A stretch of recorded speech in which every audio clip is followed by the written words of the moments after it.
इसमें एक बहुत इंपॉर्टेंट टॉपिक है हमारा यूक्लिड डिवीजन लेमा। ठीक है, तो इसके बारे में बात करेंगे, यूक्लिड डिवीजन लेमा आखिर है क्या। ठीक है, तो यूक्लिड एक साइंटिस्ट का नाम है, डिवीजन ये डिवीजन से रिलेटेड है, और लेमा होता है एक सेटअप। ठीक है, स्टेप्स कि किस किस तरह से हमें स्टेप्स लेने हैं कैलकुलेशन की। तो ये यूक्लिड द्वारा बनाया गया डिवीजन स्टेप्स का मामला है सारा। इसमें होता क्या है, अगर हमारे पास A and B, A B जो है हमारे दो पॉजिटिव इंटीजर्स दिए गए हैं, अगर हम उनको डिवाइड करेंगे तो वो किस कंडीशन को सेटिस्फाई करेंगे, A equals to B Q plus में आर।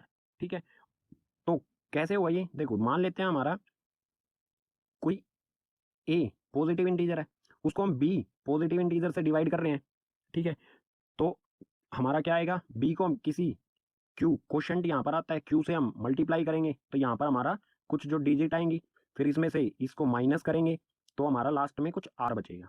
ठीक है, ये मतलब हम सिंपली जो डिवाइड करते आ रहे हैं ना, एक तरह से इसी को कह सकते हैं हम यूक्लिड डिवीजन लेमा। ठीक है, किसी ए को हम डिवाइड करते हैं बी से, किसी ए पॉजिटिव इंटीजर को बी से अगर डिवाइड कर देते हैं तो हमें क्वोशंट मिलेगा और आर मिलेगा। अब हम इसको कैसे लिख सकते हैं, ठीक है, ए इक्वल्स टू, ए किसके इक्वल होगा, बी मल्टीप्लाई में क्यू प्लस में आर। ठीक है, और यहाँ पर आर की वैल्यू क्या होगी, आर की वैल्यू क्या होगी, आर जीरो के इक्वल हो सकता है, या तो हमारा रिमाइंडर जो है वो बिल्कुल जीरो आएगा, या फिर जीरो से बड़ा हो सकता है। ठीक है, जीरो इक्वल टू जीरो और greater than zero and less than b, और हमेशा क्या होता है, लेस देन बी आता है। ठीक है, हमेशा जो रिमाइंडर होगा हमारा बी से कम आएगा। तो इसको समझने के लिए हम एक सिंपल एग्जाम्पल ले लेते हैं। ठीक है, तो एग्जाम्पल लेते हैं इसको समझने के लिए। इसका यूज कहाँ कहाँ किया जाता है, एक तो डिवीजन में किया जाता है, और एचसीएफ फाइंड करने में इसका मेनली यूज किया जाता है। ठीक है, और भी कई जगह कैलकुलेशंस में इसका यूज किया जाता है, लेकिन मेनली हम जहाँ पर यूज करेंगे एक तो डिवीजन में और एक एचसीएफ में। तो एग्जाम्पल ले लेते हैं, जैसे हम 45 ए इक्वल्स टू 45 और बी इक्वल्स टू 6। ठीक है, अगर हम ए, हमारा एक पॉजिटिव इंटीजर है 45, इसको हम डिवाइड करते हैं बी की वैल्यू 6 से। ठीक है, तो 6 के टेबल काउंट करेंगे हम, 6 1 जा 6, 6 2 जा, इस तरह से हम काउंट करेंगे तो आएगा 6 7 जा 42। अब इसमें से हम माइनस करेंगे, तो माइनस करने पर आएगा 5 में से 2 को माइनस किया 3 एंड 4 में से 4 को माइनस किया 0। तो अब हम 45 को कैसे लिख सकते हैं, 45 can be written as 45 equals to 6 multiply में 7, 7 इज अवर क्वोशंट। ठीक है, बी वैल्यू इससे हमें डिवाइड करना है और इस 6 को 7 से मल्टीप्लाई कर देंगे, जो हमारा क्वोशंट आया है, प्लस में रिमाइंडर, रिमाइंडर हमारा कितना है 3। ठीक है, तो ये बात किसके इक्वल होगा, 45 की। ठीक है, बिल्कुल सिंपल कॉन्सेप्ट है ये।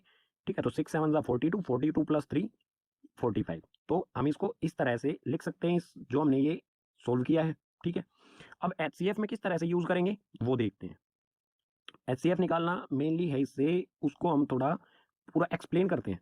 ठीक है, तो मान लेते हैं हमें एग्जाम्पल दिया, एग्जाम्पल में कर सकते हैं हम, हमें find the HCF, find HCF of 125 and 40। हमें एचसीएफ निकालना है इन दोनों का। एक तो होता है प्राइम फैक्टराइजेशन मेथड, लेकिन हम निकालेंगे यहाँ पर यूक्लिड डिवीजन के थ्रू। ठीक है, तो सबसे पहले क्या करेंगे, जो बड़ी वैल्यू है हमारी ग्रेटर वैल्यू, उसको रखेंगे हम अंदर और छोटी वैल्यू से कर देंगे डिवाइड। ठीक है, तो डिवाइड करेंगे 45 2 जा 90, माइनस करेंगे, माइनस करने पर 5 में से 0 गए 5 और 12 में से 9 गए 3, तो यहाँ पर बचेगा हमारा 35। ठीक है, तो मैं 125 को कैसे लिख सकता हूँ, यहाँ पर 125 इक्वल्स टू 45 मल्टीप्लाई में क्वोशंट, क्वोशंट है हमारा 2 प्लस में रिमाइंडर 35। ठीक है, अब हमारा जो डिवीजर था, जो हमारा ये डिवीजर है, इसको हम शिफ्ट कर देंगे इसके अंदर और रिमाइंडर से कर देंगे हम इसको डिवाइड, तो ये आ जाएगा यहाँ पर 45। अब करेंगे हम इसे रिमाइंडर, जो हमारा इसका 125 को रिमाइंडर बचा था उसे डिवाइड, 35 1 जा 35, तो यहाँ बचा हमारा 10। ठीक है, अब 45 को मैं कैसे लिख सकता हूँ, 45 इक्वल्स टू 35 मल्टीप्लाई में क्वोशंट है हमारा 1 प्लस में रिमाइंडर 10। इसी तरह अब हम 35 से हमने इसको डिवाइड किया, तो 35 को हम शिफ्ट कर देंगे यहाँ पर, तो ये आ गया हमारा 35, 3 3 जा 30, रिमाइंडर बचा हमारा 5। ठीक है, तो अब 35 को कैसे लिख सकता हूँ मैं, 35 इक्वल्स टू 10 मल्टीप्लाई में 3 प्लस में 5।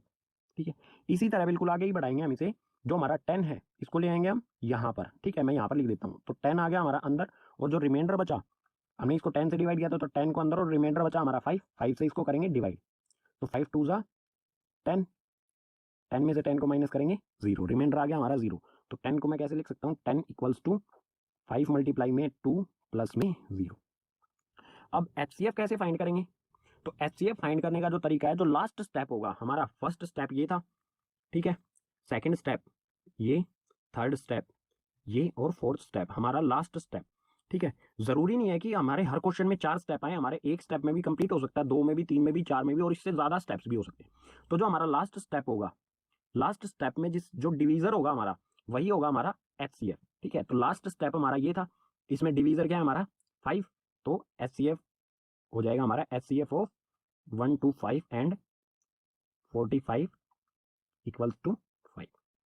इस तरह से हम इसमें एलसीएम निकाला जाता है, ठीक है। तो आपको वैसे ही प्राइम फैक्टराइजेशन मेथड से भी हम निकाल सकते हैं, लेकिन हमें यूक्लिड डिवीजन से इन सब चीजों को करना है, ठीक है।